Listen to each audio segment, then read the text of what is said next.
The connection is not the best, but I wanted to come here and give you guys more.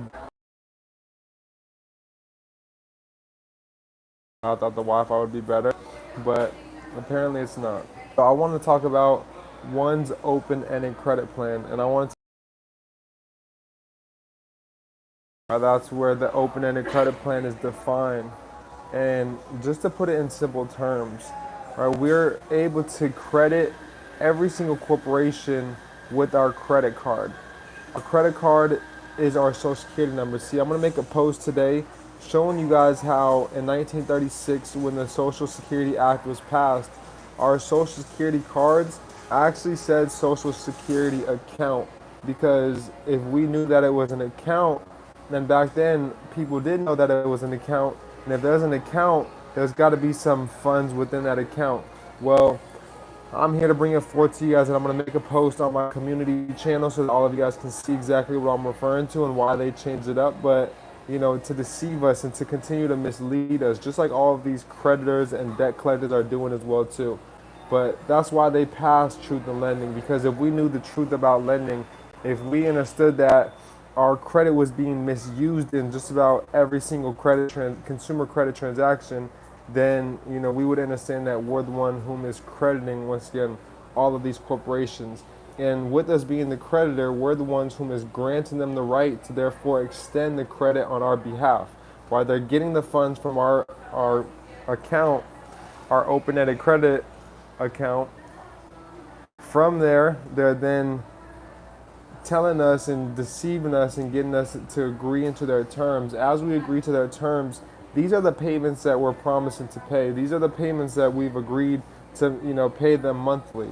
Even though it'll show you very clearly on your truth and lending disclosure. I want every single one of you guys to open up or pull out your guys' contracts and look for your truth and lending disclosure. Within your truth and lending disclosure, there's going to be a finance charge. There's also going to be an amount financed. I want you guys to see what it says right under the amount financed. I'm going to give you guys a second to go ahead and pull out your guys' contracts to look at what it says right under the amount financed.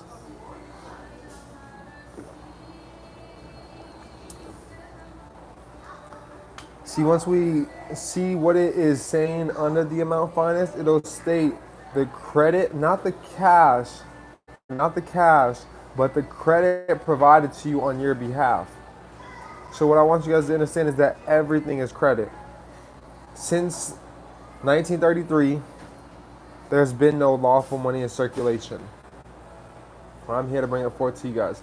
They also went through and confiscated all of the gold from the people. I'll drop a screenshot of that and post that in the community as well too. But they confiscated all of the money, all the gold from the people. See, the only lawful money a part of the Constitution is gold. Everything else is credit, and is coming from us, we the people. So we're not indebted to any of these corporations. Without us, none of these corporations would even be, a thing. That's why with just about every single regulator and anything that says .gov after it, they're there to protect us consumers, because they understand the importance of us consumers, and without us consumers, there is none of these banks, there is none of these institutions. None of these corporations could exist without any of us. So what I want you guys to understand is that the FDIC, right, the state attorney general, right, the corporate commission, whatever corporate commission you guys are in, whether it be Arizona, whether it be California, right, there's all places where you guys can go to file a consumer complaint through the CFPB. I highly recommend you guys all get in tune with the CFPB. The CFPB is whom is regulating these data brokers, right now currently, because of the Social Security breach that took place. How many of you guys may be familiar with the Social Security breach? You guys probably have been affected by it, and I guarantee you, if not, somebody that has been affected by the Social Security breach. So with that being said, family, we got to understand that there's been a misuse of our credit. I want you guys to go pull your LexisNexis reports. I want you guys to pull your microbill reports. I want you guys to pull, your Sage Stream. I want you to pull these other consumer report agencies, your Teletrack consumer report. And I want you guys to see that there's information on there that you guys never consented to. Corporations, people are out there using your guys' Social Security, your guys' open-ended credit plan without any awareness to you guys, have, be knowing. Furthermore, pull up your guys' check system report. There's over 330 consumer report agencies, as I always inform you guys. So I want you guys to get familiar with them. I want you guys to pull the reports from these companies so that you guys can see the inaccurate and unfair reporting that is being reported on these consumer reports. Now that's going to lead me into the FCRA. And that's why right away it states that the banking system is required to report fairly, or these consumer report agencies are required to report fairly and accurately. See, I want you guys then to pull out your Black's Law Dictionary. Every single one of these terms, you guys should only be looking in a Black's Law Dictionary, because the Black's Law Dictionary is going to give you guys the true definition in law of these terms. And I want you guys to look up the term accuracy and what it truly means, for accuracy, and how we, the consumers, can only define what's accurate and what's not accurate.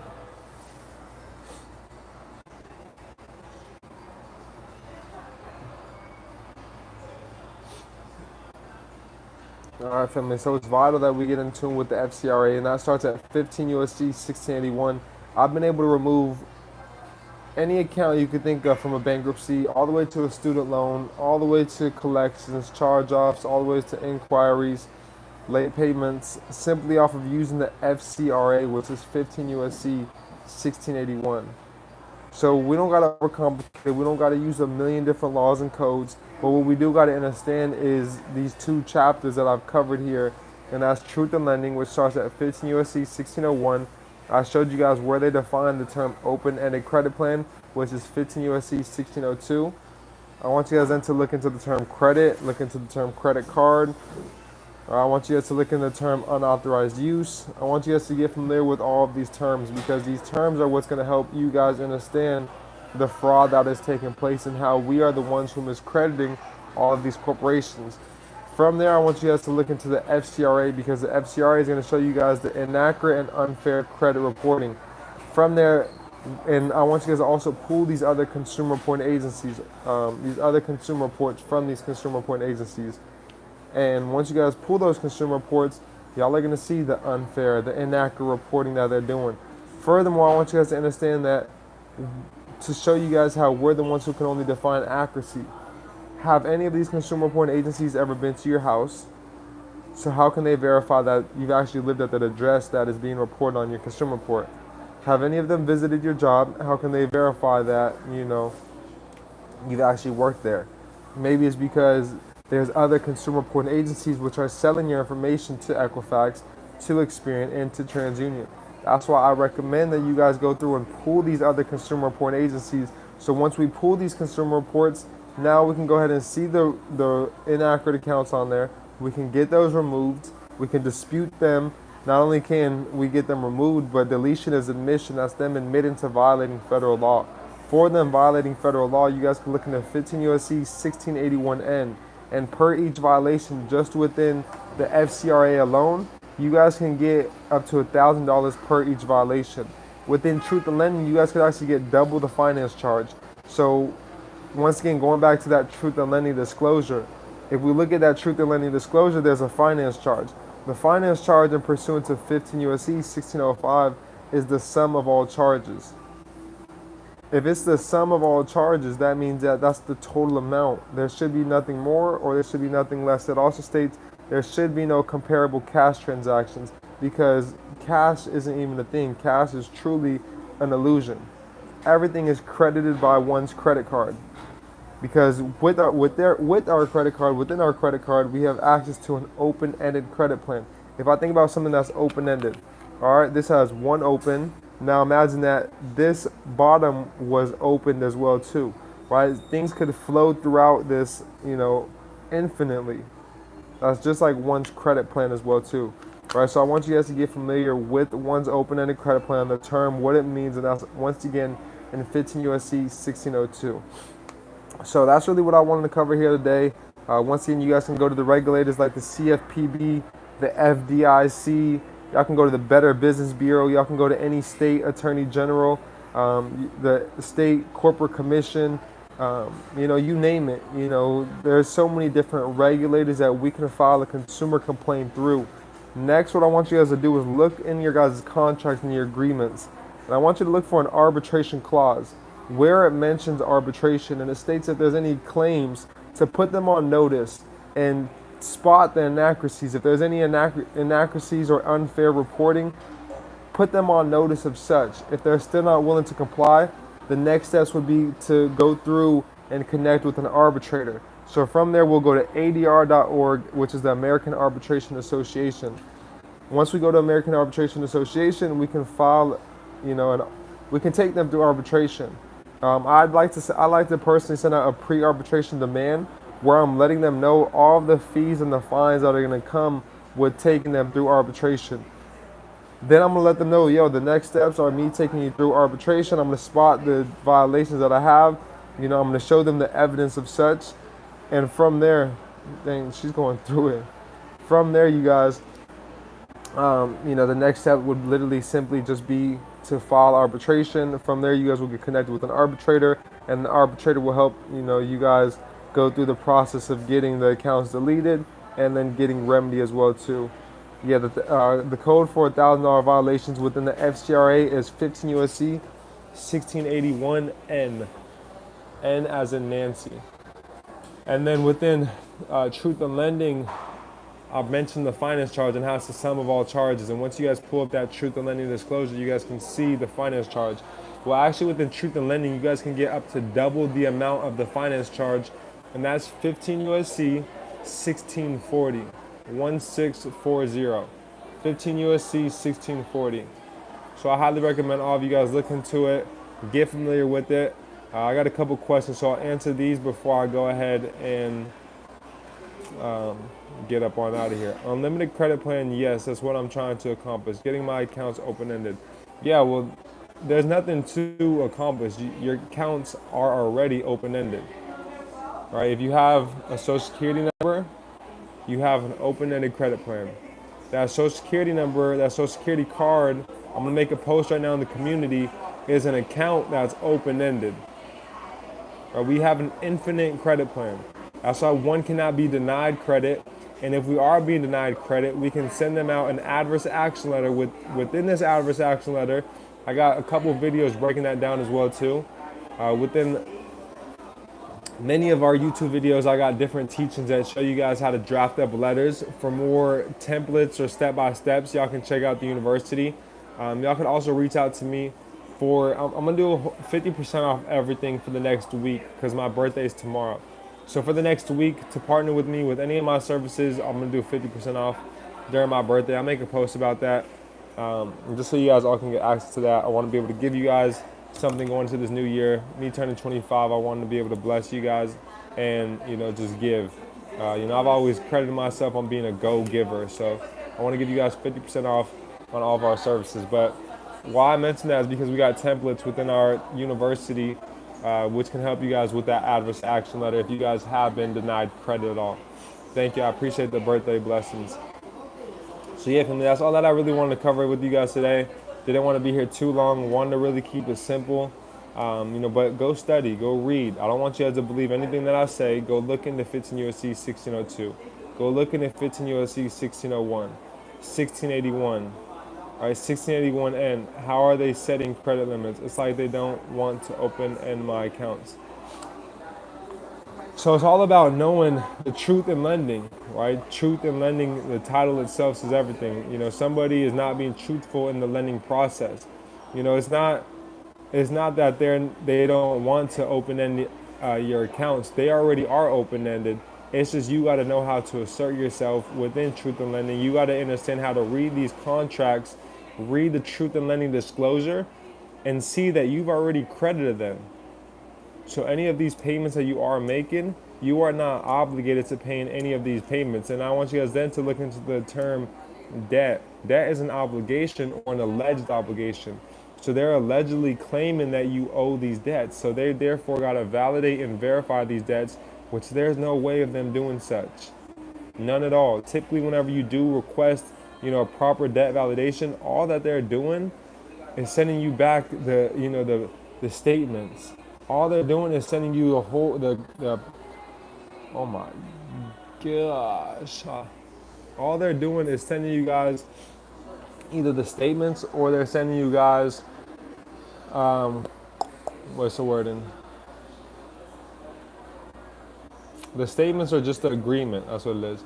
They send you back just a packet full of all of the agreements, that you guys have signed. But that's not proper validation, right? I got a case law study, that I'll drop for you guys here. That shows, I don't know it off the top of my head. I got it on my computer, on my phone, and my drives.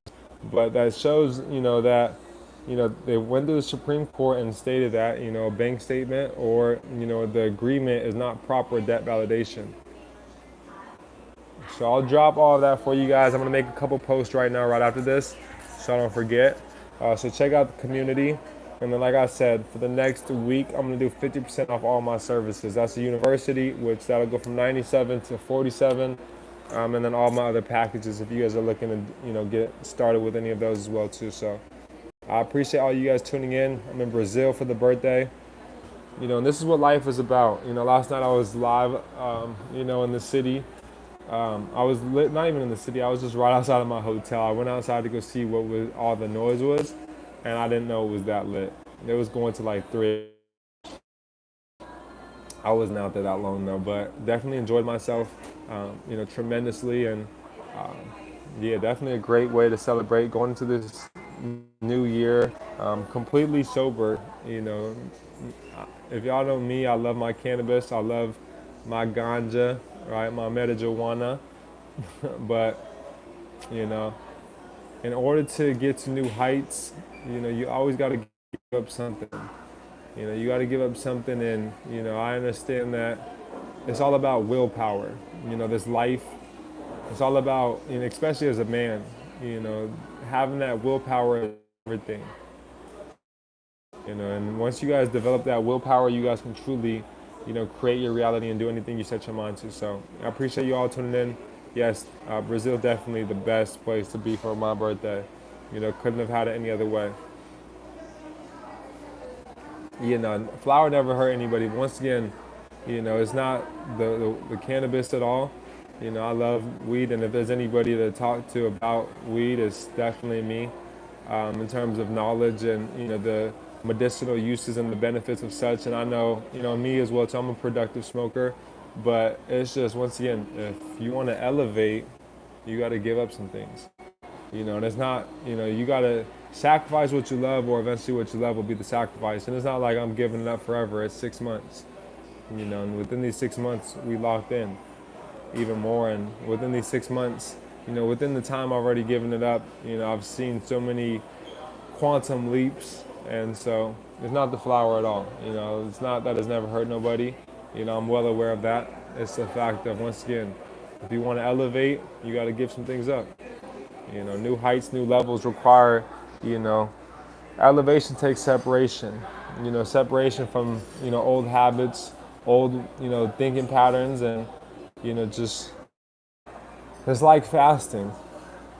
Food never hurt nobody, fruits never hurt nobody, water never hurt nobody, but dry fasting is the best thing that you can do. Water fasting is one of the best things that you can do for your body. So it's like, once again, you just got to give up to go up. But I appreciate all you guys tuning in. Y'all stay blessed, take care, and we're going to enjoy our